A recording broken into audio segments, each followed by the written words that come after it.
Welcome to a new type of video I've got here where we're going to have a look at ugly art technique and how you can implement it into your classroom with your students.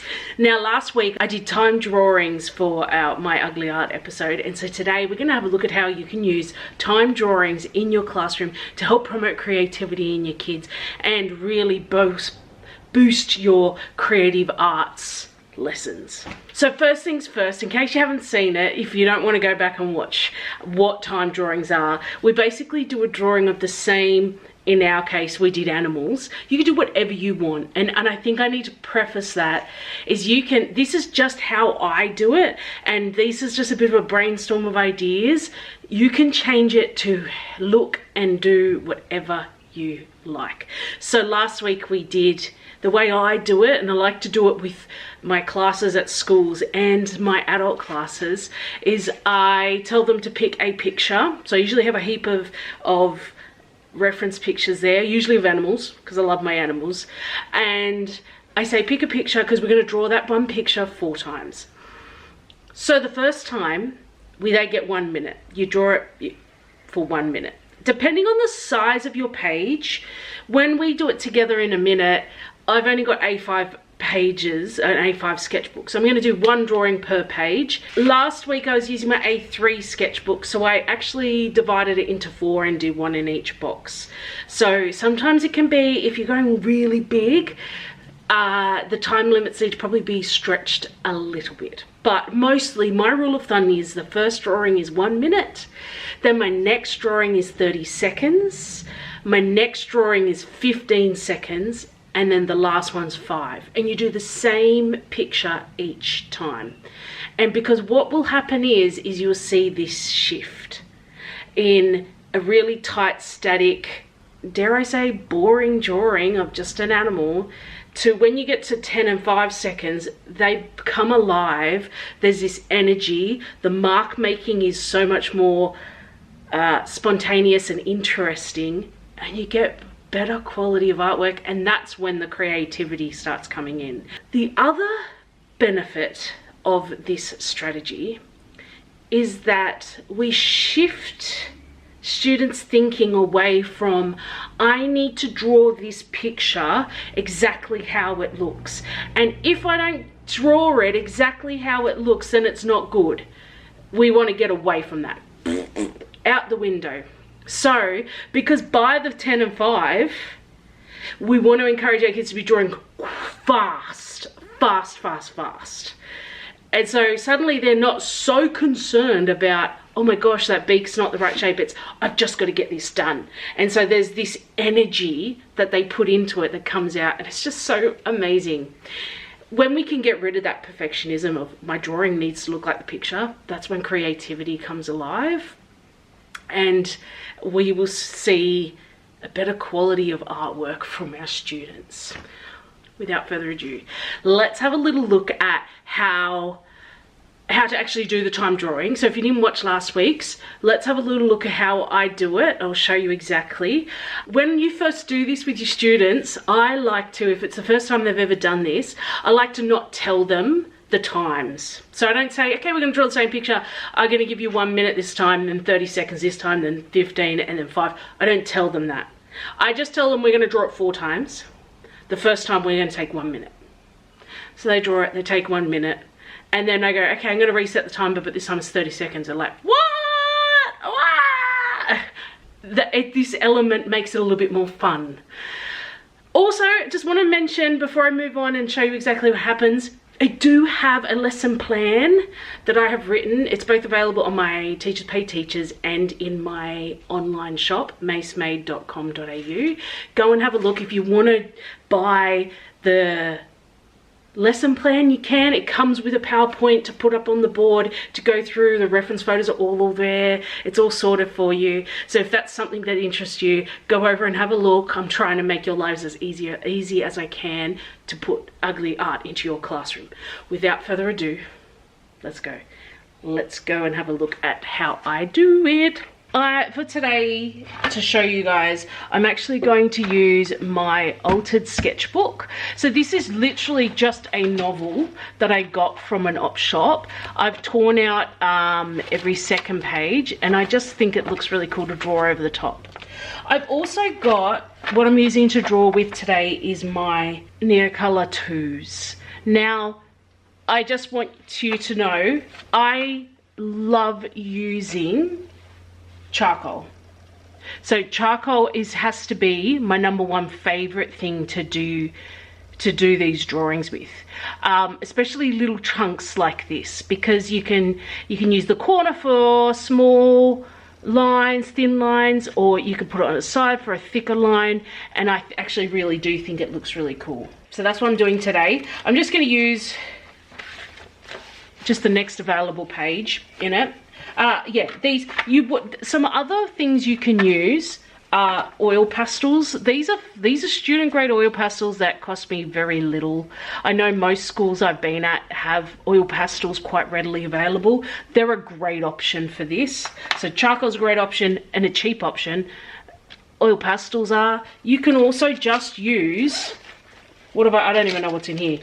Colored pencils. Just any old colored pencils. You can get the kids to use colored pencils, you can get them to use crayons, you can literally use anything. So this, just because I'm using nice Neocolor 2s, doesn't mean that you can't do this within your classroom. I just want you to be very aware of that. Okay, so I'm literally, one of the main reasons I'm using my Neocolors is because they show up better on my altered sketchbook. And I'm going to use a darker color. I'm going to use a dark brown for it so that you can actually see what is happening. I used this in my last video, but I really like the dynamic pose of the bird. It is a magpie that I caught a photo of flying. I print them out quite small. I know if you download my lesson plan, that it'll be on the board, so you won't have to worry too much. When I've got to print them, I print them out quite small because I don't want the small little tiny details to be really prominent. So when you go quite big, you can see all the little details. Whereas small, it's harder to see them, and you start looking more at the bigger picture of the animal.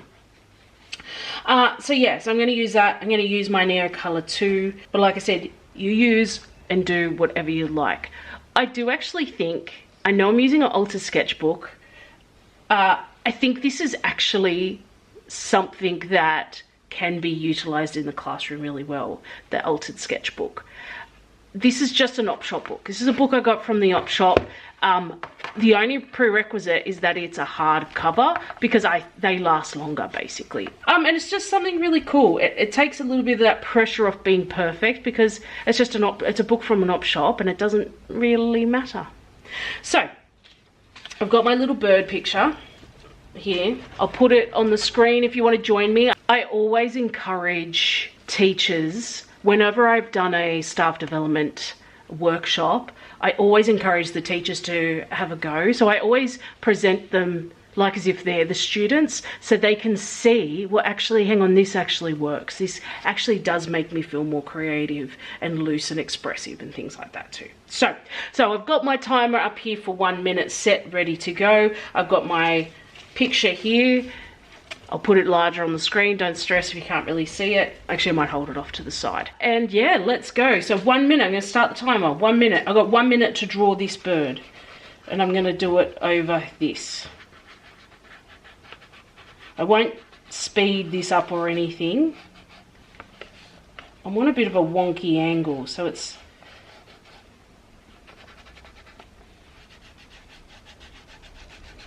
I always run out of room. I always go off the page. Oh, I've just taken half a minute just on that bit.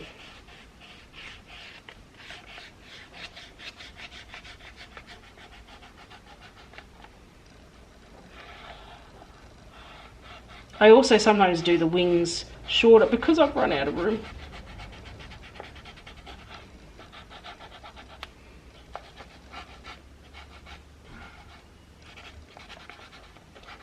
So yeah, this is the 1 minute.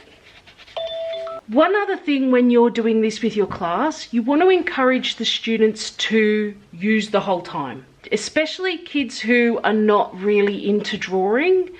They will do like a body like this and a wing out here and a wing out here and a tail. That's it, I'm done within 10 seconds. You want to encourage the students to use the whole minute. I want you're not to stop drawing that whole minute. If you think you're done, have a look at the picture again, see if you can add more to it. Yeah, because if they're doing it super quick, it means they're probably not really caring too much. So if we can make this a little bit more fun for them, amazing. All right, we're going to do 30 seconds now. Something else that I encourage my kids as we reduce down in time is that when we've got less time, we want to draw faster. Often, I've seen a couple of times where students are like, okay, I've got a minute. I'm going to draw the same speed for 30 seconds. And actually, then if I had have just drawn that at that speed for 30 seconds, I would have just had the body. So then the wings are missing.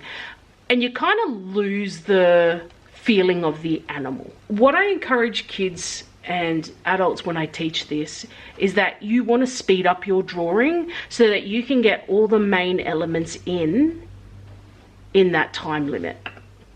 Okay, and it's going to be chaotic by the end, and it's fun, and we end up laughing and having so much fun. So we've got 30 seconds, and let's have a little look. Ready? Let's go. So I know now I have to draw faster because last time I didn't get much of it done. I'm not going to worry about shading it unless I have time. Oh, I'm running out of, that wing is a lot shorter.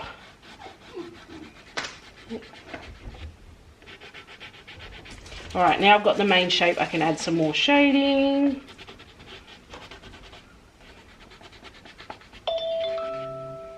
You can see already my drawing is starting to loosen up a little bit. I have to get a bit quicker to get it done. Let's just keep going. So again, just reminding them, okay, this time we're doing 15 seconds. You need to speed up your drawing. You don't want your drawing you don't want to just end up just drawing the head of the animal. You want to be able to get most of the animal in, even if it is just a quick line like that for the wing or whatever. So 15 seconds, let's go. Start. I always start getting a little bit more panicked. And even sometimes what I end up starting to do, oh God, I've gone well off the page there. Oh my gosh. What I was going to say is that what I end up also doing is I end up not really looking at my page as much because I'm looking just at the animal. All right, so 5 seconds. And when at first you tell your kids, okay, right, well now this time we're going to give you 5 seconds.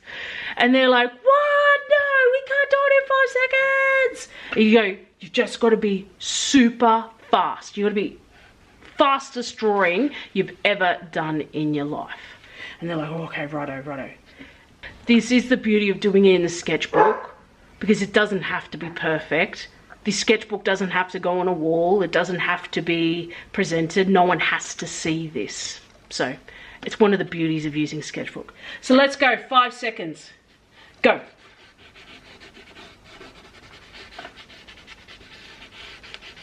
Oh, I literally only just managed to get all the bits in.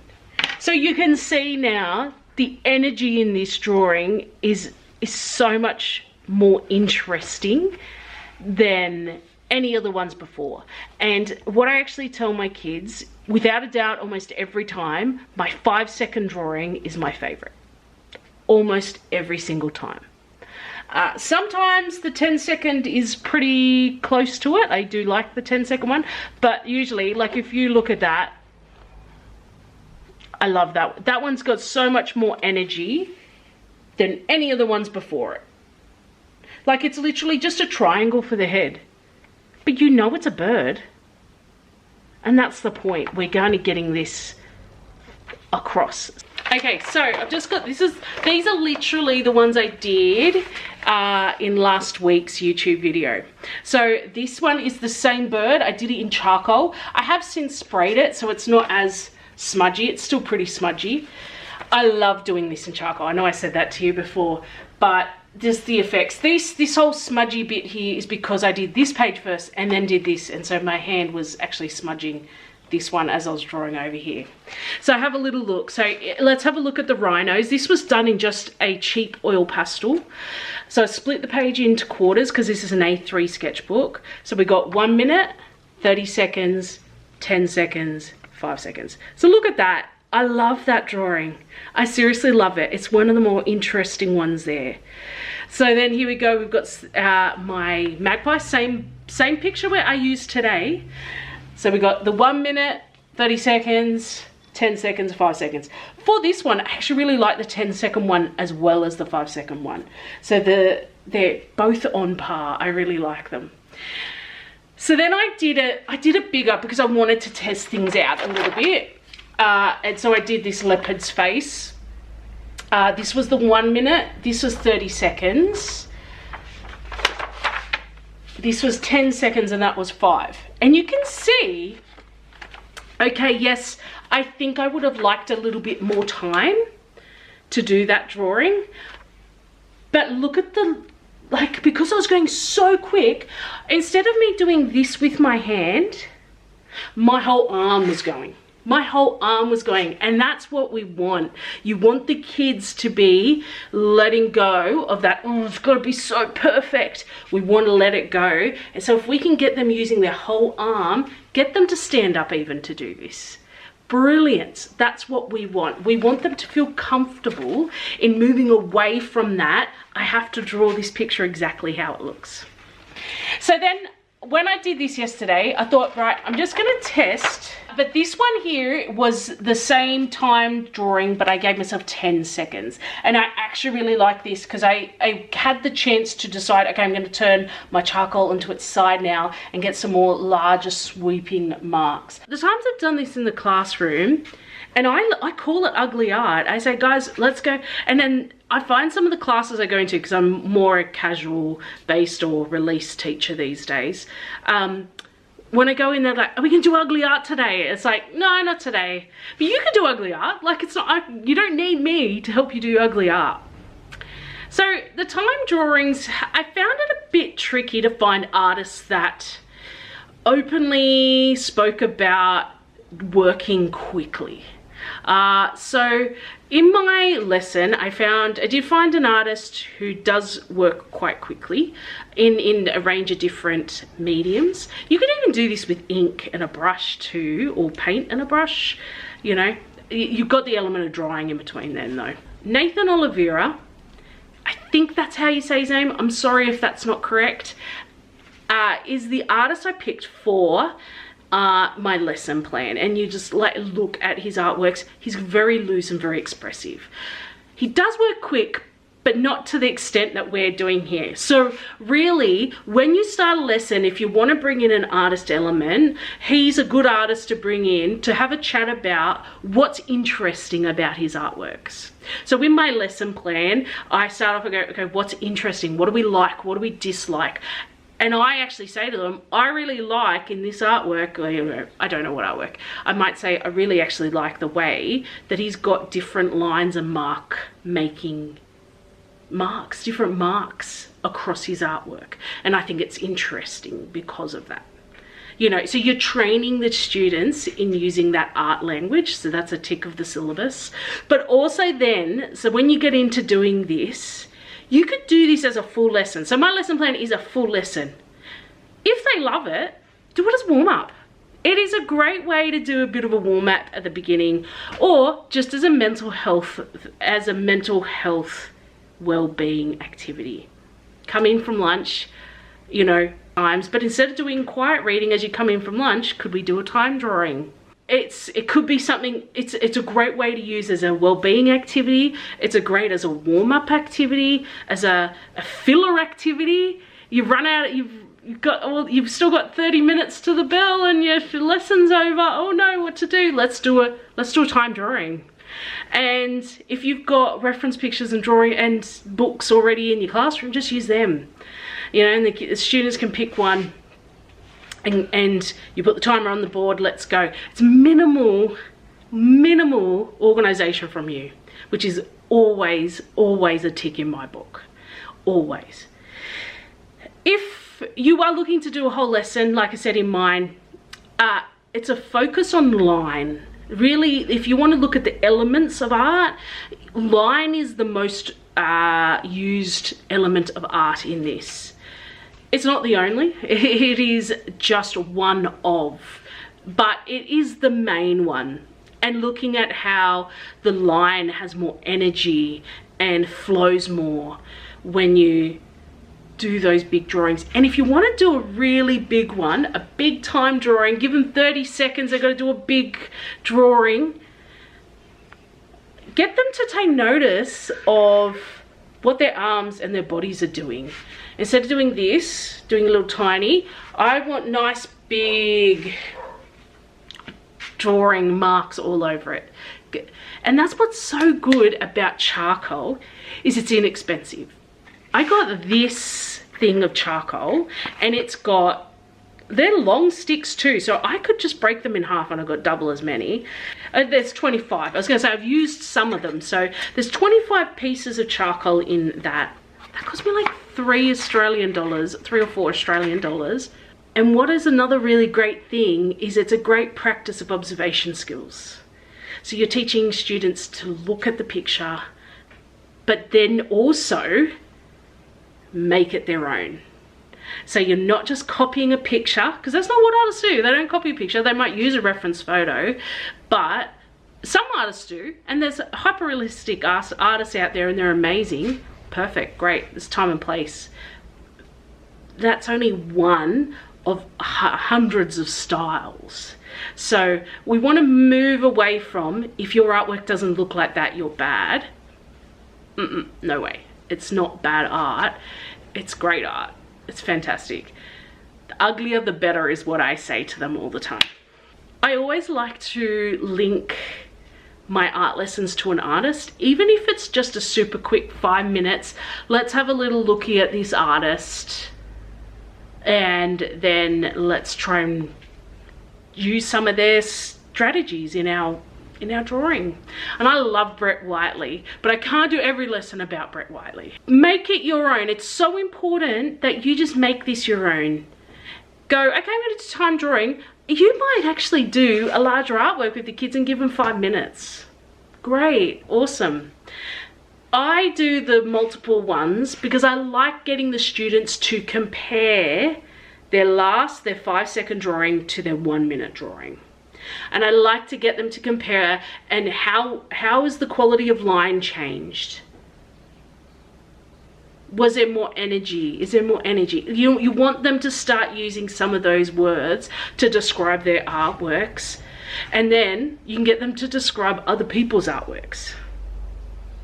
And so after you do heaps of time drawings, I always recommend time to explore.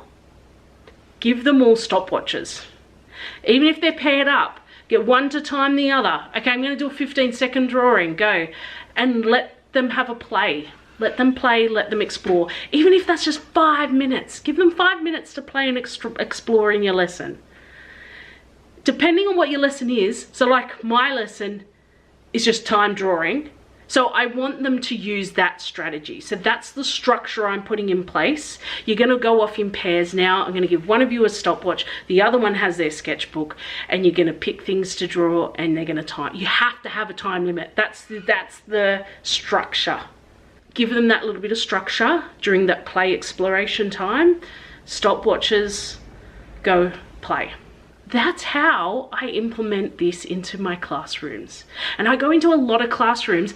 I do it from, it's a bit different when you're working with kindergarten foundation. Simply the fact that getting them to work a stopwatch isn't as easy. So you may need to put some more structures in place for those really little ones. But, you know, depending on your class, from year 2 to year 6, or even in high school, it can look very similar.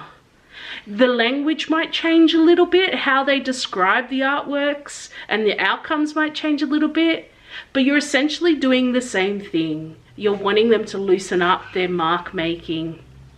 You're wanting them to describe their artworks, what happens when I time with a shorter time limit. So it doesn't really change. But if you're finding that your kids can't use a stopwatch, just put the timer on the board. Okay guys, pick a picture. We're going to do a 15-second drawing.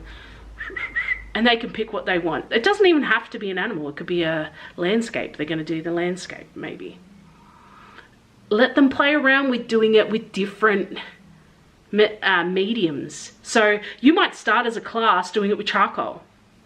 But then out the front, you've got oil pastels and you've got pencils and you've got markers and you've got all sorts of things out there that they can have a go using it, or maybe use multiple in the same one. Let me know what you think of what you've thought about today's, but I'm going to be putting more educational stuff so that teachers can be implementing this into the school, because I think that's where we need to start with releasing perfectionism, teaching kids that they can be making ugly art. So if you want more of this, if you want more amazing me, feel free to like and subscribe. Here's that video, the time drawing video, if you want to go back and have a little watchy. Thanks guys.